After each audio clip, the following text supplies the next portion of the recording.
झारखंड चुनाव की घोषणा के बाद अब नामांकन की प्रक्रिया शुरू होने वाली है। सभी दावेदार क्षेत्र में पूरी तरह से तैयार बैठे हैं। सभी तैयारी पूरी है, बस इंतजार सीट बंटवारे का है। इंडिया गठबंधन में अभी तक सीट बंटवारे पर सहमति नहीं बनी है।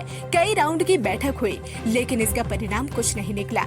सूत्रों की माने तो इस बार के चुनाव में कांग्रेस को झामुमो उनके मन मुताबिक सीट देने को तैयार नहीं है। पिछले चुनाव के परिणाम को देखकर इस बार 5 से 7 सीट कम देने की चर्चा है। सूत्रों की माने तो कांग्रेस को अधिकतम 25 सीट ही देने की बात झामुमो की ओर से कही गई है, जबकि कांग्रेस पिछले चुनाव के मुकाबले अधिक सीट मांगने पर अड़ी हुई है।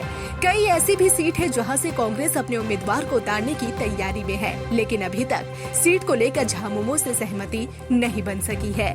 ऐसे में कांग्रेस के नेता भी टेंशन में है, आखिर करे तो करे क्या। गठबंधन भी करना है और सीट भी मिल रही है।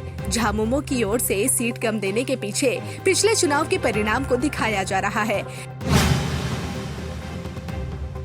पिछले चुनाव में कांग्रेस 31 सीट पर चुनाव लड़ी थी, लेकिन इसमें 16 पर ही जीत हासिल करने में सफल हुई। यह ऐसा मौका था जब झारखंड में हेमंत सोरेन और झामुमो की लहर चल रही थी, लेकिन कांग्रेस जनता के बीच जगह बनाने में कामयाब नहीं हुई। इसे देखते हुए कांग्रेस को झारखंड मुक्ति मोर्चा कम सीट देने पर अड़ी हुई है।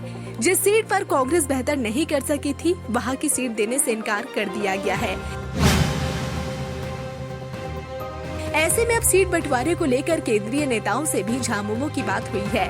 अब फिर से शनिवार को राहुल गांधी रांची आने वाले हैं, तो इस दौरान पार्टी के कार्यक्रम में भाग लेने के बाद हेमंत सोरेन से मुलाकात कर सकते हैं। इस दौरान जहां पेच फंसा है उसे दूर करने की कोशिश होगी। अगर देखें तो फिलहाल सीट शेयरिंग पर फंसे पेच को दूर करने के लिए कांग्रेस नेता तारिक अनवर और प्रदेश प्रभारी गुलाम अहमद मीर भी झारखंड पहुँचे हैं। सभी बिंदुओं पर प्रदेश के नेताओं के साथ मंथन कर रहे हैं। आखिर अगर झामुमो अधिक सीट देने को तैयार नहीं होती है तो आगे क्या रणनीति होगी, इस पर भी चर्चा जारी है।